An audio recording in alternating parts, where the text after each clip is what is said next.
আসসালামু আলাইকুম এভরিওয়ান, কি অবস্থা সবার? চলে আসলাম আমি আরেকটি ইউনিক রেসিপি নিয়ে। তো বেশি দেরি না করে শুরু করা যাক।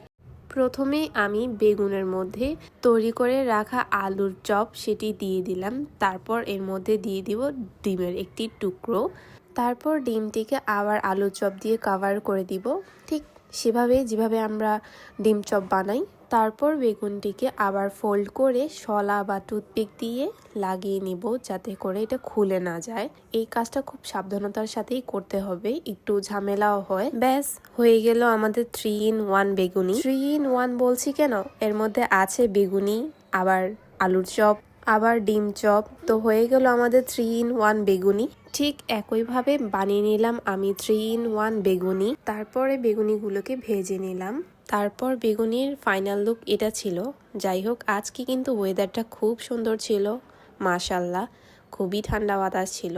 এটার একটা ছোট্ট একটা ক্লিপ নিলাম। আল্লাহ হাফেজ।